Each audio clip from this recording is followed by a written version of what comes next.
The views and opinions expressed on any program are those of the producers and/or the persons appearing on the program and do not necessarily reflect the views and opinions of FRCMedia, Bristol Community College, or the City of Fall River.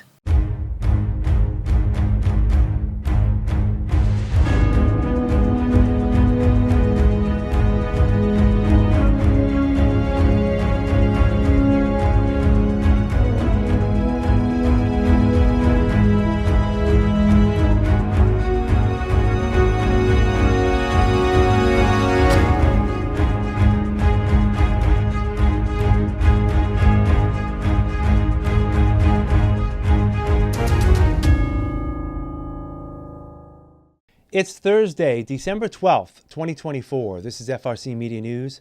I'm Keith Tebow. Once again, we're going to shift from our usual format of FRC Media News to focus on one specific topic. We've done a lot over the past year about housing in Fall River, the affordability, as well as those who are homeless.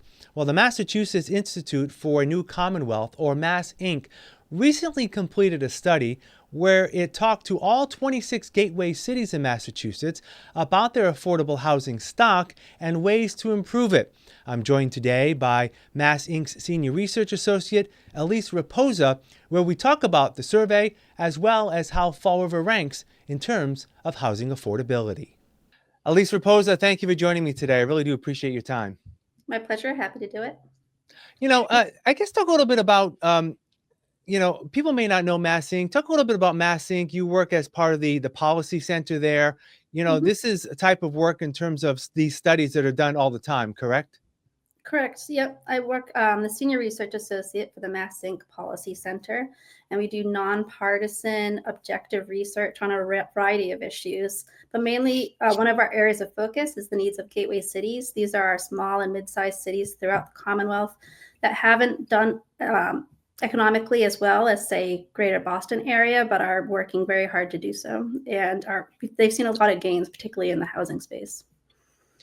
And I know part of MassINC has a dedicated Gateway Cities Innovation Institute that kind of delves with a lot of the research that's being done to try to aid gateway cities. So let me just, again, before we get into the report, and we're going to spend all our time pretty much on the report, you also have some ties to the South Coast. You used to work in the city of New Bedford as the director of the ARPA funding that was spent there. So you've got a little insight into our region. I know you're not necessarily from this region, but what are your perspective about the South Coast, Massachusetts in general? I actually live in New Bedford. Oh, you still do? Okay, there you go. I take the train to Boston on the days I have to work on Beacon Hill. But I was also the Senior Research Associate at the Public Policy Center at UMass Dartmouth, where we focused on the needs of both Fall River and New Bedford through the South Coast Urban Indicators Project. Mm-hmm. And so I've been keeping close tabs on New Bedford and Fall River for a long time. All right, let's get a little bit into the report. Let me first ask you, what was the impetus to create such a report in terms of housing and housing availability within the gateway cities? Why was this a need? Well, the gateway cities have long benefited from relative housing abundance, though that's starting to change. We're seeing an increased demand to live in our gateway cities, which in many respects is a good thing, but it's bad insofar as prices increase for those that already live there to the point that they become unaffordable. And then also, if we're going to, as a state, if we're going to meet our housing production to address the housing crisis, it makes a lot of sense to focus that growth in gateway cities because as cities, there's a lot of benefits to building housing there. So what generally was the outcome of the report? I mean, we'll get into some specifics, but it looks like that the trend is, as you just said, that there may be some abundance of housing in some cities compared to others, but there is definitely a need for a lot more housing, particularly those on the affordable side, correct? Yeah, we saw in across all the gateway cities, population has grown faster than the housing stock, and as a result, there's a housing shortage. And actually, Fall River has the largest housing shortage right now per capita at about because population grew 9% over the previous 10 years. And to account for that, they need about 2,636 additional housing units right now to meet demand. And when we say to meet demand, we mean to have enough housing production where prices stabilize because there's a healthy vacancy rate that fosters healthy competition between landlords and renters. I know that we'll get into the conclusions a little bit later on, but specifically when you look at the gateway cities across the board, there are some that are doing a little better than others in some categories, and I want to try to get into it, not too much into the weeds, because our viewers, we want to make sure that they understand what we're talking about. But in terms of housing shortage, I know that across the Commonwealth and our gateway cities, just about every gateway city is in need of more housing in the thousands, depending on the community, correct? I believe Mhm. that over the next 10 years, there's a need of well over 80,000 units just to not only meet the demand today, but the extended anticipated expansion. Yep. And so in Fall River, um, in addition to those 2,636 units that are needed right now, if let's say population continued to grow in Fall River at about 5%, which is less than it grew over the previous 10 years, but when it grew by 9%, they would need about 2,172 just for that new growth, in addition to 440 units to replace units that are lost because of fire, obsolescence, decay. There's multiple reasons we lose housing units. And then so that gives us a grand total of a little over 5,000 housing units that are needed in Fall River by 2032, 2035, around that area. And that to achieve that level of housing production, they would have to double the rate of housing production that Fall River underwent over the previous 10 years, which was impressive. I think everyone in Fall River has seen a lot of new housing go up, and that's great, but it hasn't been quite enough. I want to get into some of the methodology in terms of the tack that you took for this report. Who did you speak to, I guess, on the local levels? I mean, there's quite a few gateway cities, Mhm. over 20 of them, I believe. How many did you reach out to? Local housing authorities, local Mhm. community development agencies that deal with housing? I guess talk about how the report came about. So there's a lot of just data that we get from various sources, including the Census Bureau. But we also did work directly with the 26 gateway cities. We did that two ways. One is a survey. We surveyed all 26 gateway cities, and they all got back to us, which is great. And that was surveys. We encouraged them to share the survey with their housing offices, their planning offices, any offices that touch housing production.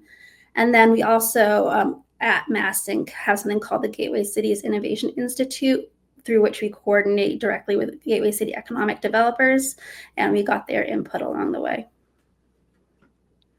So, you talked about the housing production that's needed, over 80,000 throughout the gateway cities over the next 10 years. In terms of individual communities, you mentioned the number, 5,200 or so here in Fall River that will be needed or replaced over the next 10 years. Fall River is actually third on that list, the third most needy, I guess, community moving forward. Were there any specific inputs from the city that may have played a role in how it came out? Well, let me just give you some examples. There has been an increased interest in real estate here in Fall River in recent years, as well as probably New Bedford and maybe to some extent Taunton. South Coast Rail is expected to come in 2025. Were there factors like that that may have tipped one community in one way or another, and maybe specifically, Fall River and the South Coast region? So I'm not exactly sure why Fall River has seen such robust increase in population. Although it is interesting that Fall River has the highest stock of what we call naturally occurring affordable housing. This is housing that's affordable without any government support. And yeah, Fall River has the most of that of any gateway city. It makes up over half the housing stock. So it's possible that as other parts of the state have become more and more unaffordable, places like Fall River and New Bedford have become like the last affordable places, which might have caused some of that increased household growth. Yeah, I was going to get to that next. Both New Bedford and Fall River. Fall River and New Bedford rank 1 and 2 in terms of what you said, the naturally occurring affordable housing of the 26 gateway cities. And it's interesting to note that even Attleboro, in the southeastern Massachusetts area, not as high, and Taunton as well, fared well, but not as well as Fall River and New Bedford. So people, housing has been an issue here in Fall River in terms of, as you mentioned, people who live here trying to find affordable housing. But when you look at something like this, the chart that talks about affordability, Fall River is actually in a better spot right now compared to other gateway cities. And I guess some people sometimes lose that fact, because they're living in the moment. They're living, paycheck to paycheck and needing to get things done, right? So while that data on the naturally occurring affordable housing was from 2022, and Right. since then there has been a lot of rent increases. Just in 1 year, rent increased by 5%. And if you're used to paying a certain amount and that's what you're budgeted for, that's a lot. That's real pain for people to have their rent grow up, even though it's still relatively affordable compared to other places. And so because this naturally occurring affordable housing is not protected from market forces, we're going to have to monitor it carefully to make sure that that stock isn't depleted over time. Here in Fall River, there's, the mayor and others have talked about that there's a lot of affordable units in the pipeline. I've got my air quotes up in terms of mainly market rate housing units, where their philosophy is more units will organically bring costs down. If there's, again, supply and demand, if there's more supply out there than there is demand, landlords are going to have to lower their rents or at least keep them flat in some way, shape, or form. Was there any discussion in the in talking with the gateway cities in terms of their commitment to not building just general housing as a whole, but specifically affordable housing and plans to deal with that? Or is that going to be maybe another survey coming up? I mean, it is a balancing act. We want healthy communities, and healthy communities have a mix of incomes. And to the extent that there's areas of concentrated poverty, we do kind of want to see more market rate production, while areas that may have less existing affordable housing could accommodate additional affordable housing units.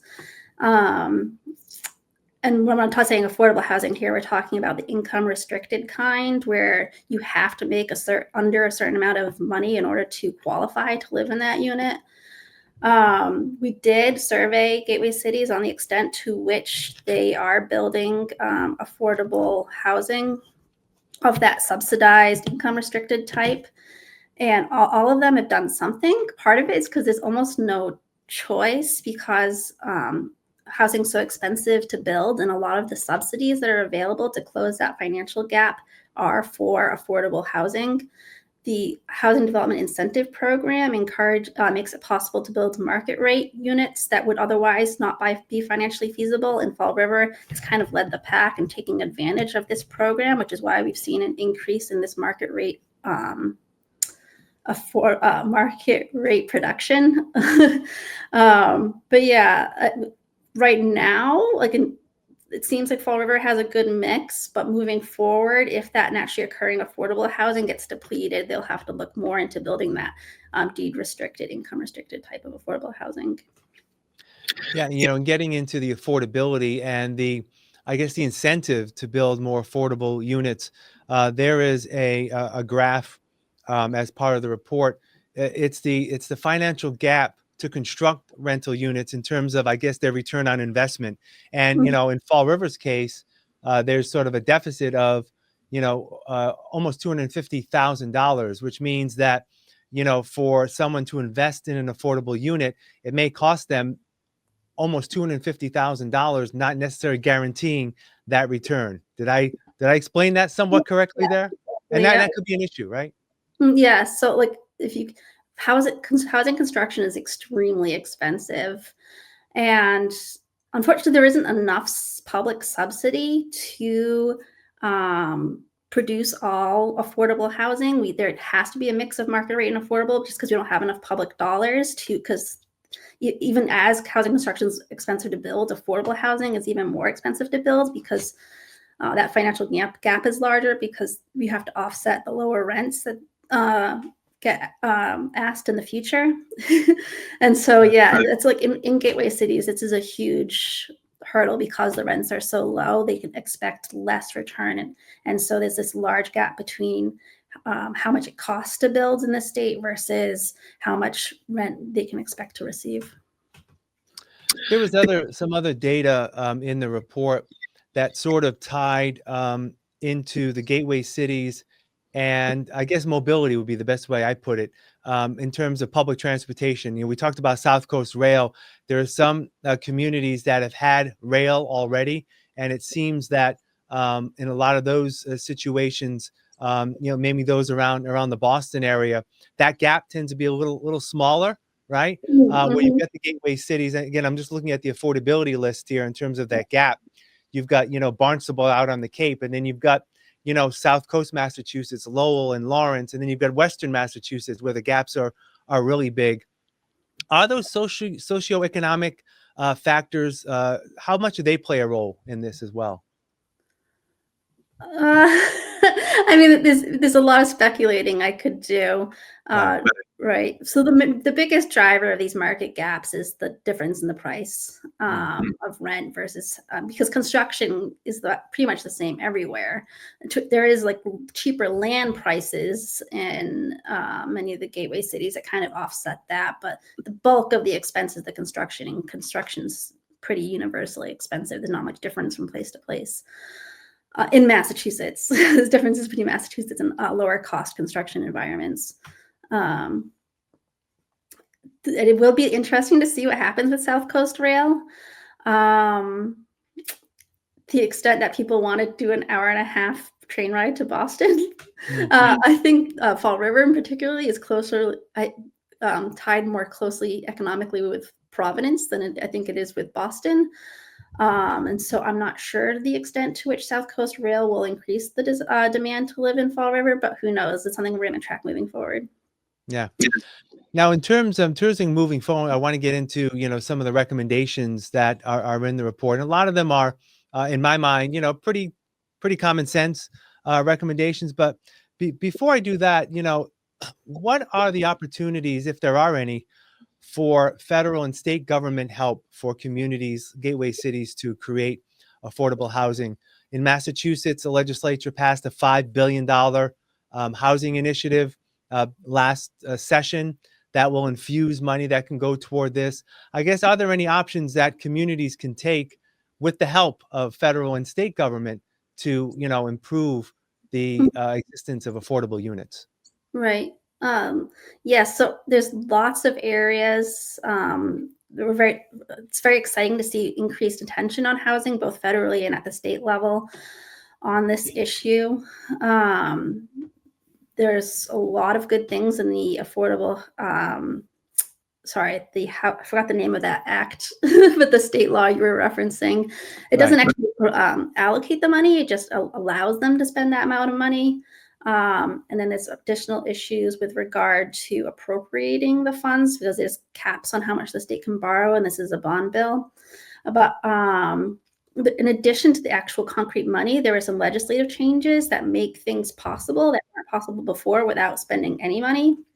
Well, I mean, this still costs money, but it's not something that the state, it's just a rule change and not an appropriation.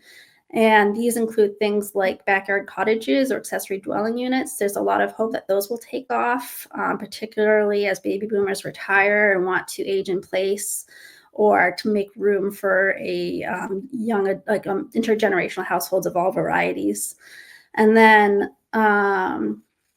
also another exciting area is change to the receivership legislation that'll make it easier to bring vacant and blighted properties back on the market. So I have a number for you. In Fall River, there are just over 2,000 vacant properties that have been vacant that are long-term vacant, so blighted, abandoned, those types of properties.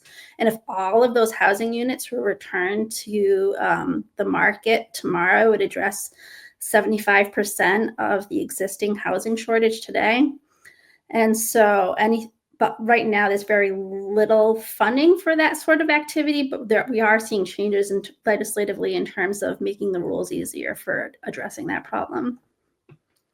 Yeah, and I know that part of that housing bond bill was, as you mentioned, sort of loosening of some of the regulations that will help locally for communities to, as you said, build those ADUs and um, provide for potentially some inclusionary zoning if there's a market rate housing project coming in. Mhm.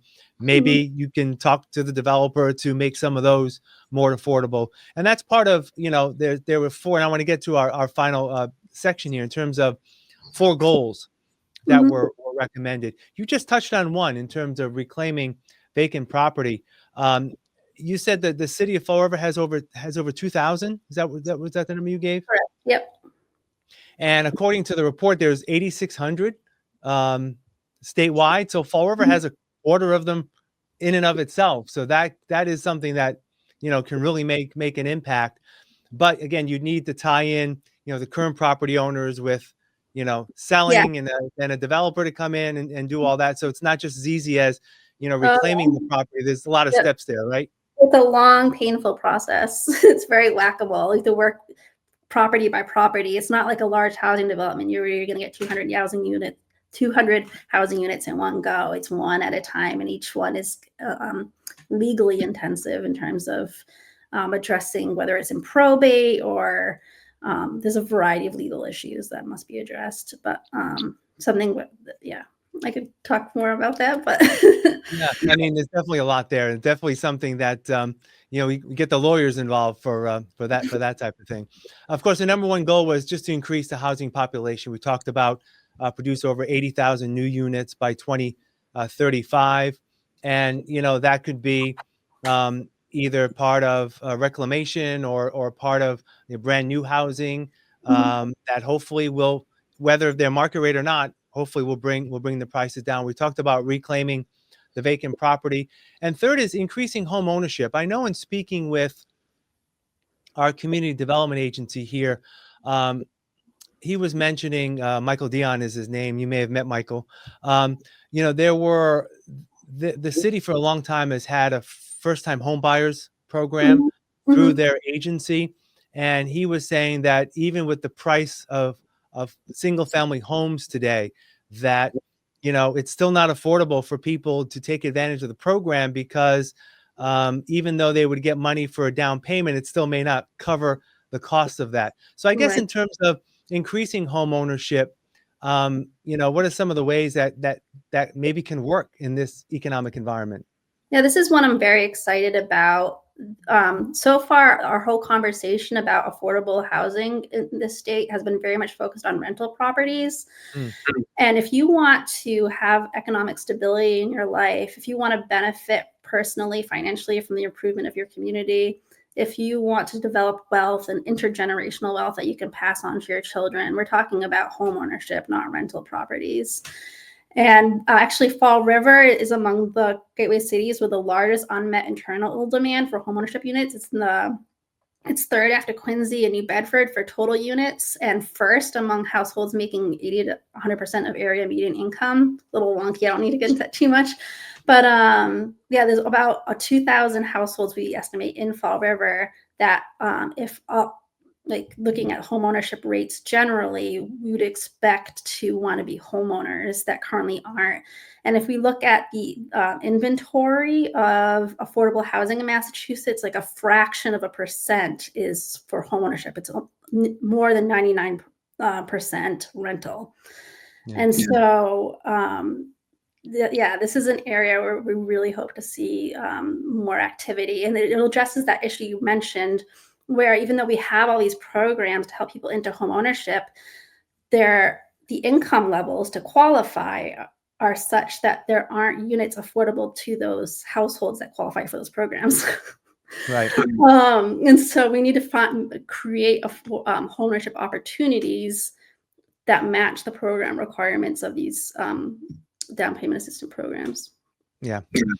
And as I said, there were four goals as part of the report. The final is just reduce concentrated poverty, which is something that I believe will likely be an ongoing issue even past 2035, unfortunately. Let me ask you this another question. How has the gateway city's affordability of housing compared, if to, the suburbs, and those that are, a little more affluent than the gateway cities. I'm sure they're facing some of the same financial strains. Are they also Mhm. facing some of the availability of home ownership and availability of units as compared to gateway cities? I know Mhm. here in Fall River, there's always a talk about how Fall River does its fair share in terms of providing affordable units, and we're looking for our suburbs to Mhm. pick up the slack in terms of meeting that need. Yeah. Um, what can you comment about that? So there's a couple big differences between the gateway cities and their suburbs. One is just the presence of whether there's rental units at all, and Hmm. so there's much fewer rental opportunities in the suburbs compared to gateway cities. Within the rental stock, it's about equal in terms of how much of that is affordable, both like the capital A affordable and lowercase a affordable, both in terms of the deed restricted and the naturally occurring affordable. But there's just a shortage of rentals, period.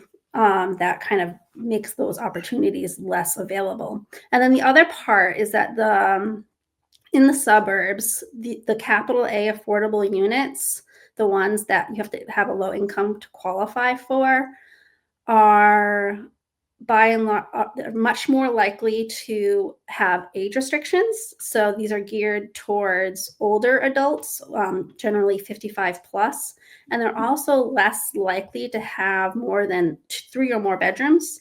And so what we're seeing is kind of the suburbs seem to be excluding families. And for whatever reason, a lot of people have theories about building rental units driving up costs related to educating those students. I've actually done another study that by and large disproves that. It does happen occasionally, but for kind of reasons that are unavoidable, that don't have to do with the amount of housing, but just other issues regarding the way we fund, for example, special education is insufficient in this state. But yeah, I think that summarizes it. I can go into detail on any more of those. No, no, that kind of sums it up. There's the issues that we've been all talking about here on a local level in terms of the differences, right? There are, like you said, there are units available in suburbs, but they tend to be age restricted, tending toward the older population. Well, Elise Rapoza, I really do appreciate your time. It is can get very, very detailed and very wonky, but I do appreciate your time and sort of discussing this report and how it impacts gateway cities in Fall River. And I'm sure there'll be these discussions happening, for years to come until things start to balance off, and hopefully they will. So, Elise, I appreciate your time. Thank you. Thank you. Have a good day. Thanks again to Elise Rapoza from MassINC for joining us to describe the Gateway Cities Housing Monitor and how Fall River sits within housing affordability amongst the 26 gateway cities. One programming reminder: in 2 weeks, on Thursday, December 26th, and then again on Thursday, January 2nd, join us here in FRC Media News as we produce a special edition of the show, which will look back at the top news stories of Fall River for 2024. FRC Media News airs Thursdays at 6 p.m. and Fridays at 5:30 p.m. For all of us here at FRC Media News, I'm Keith Tebow. Thanks for watching. We'll see you next Thursday.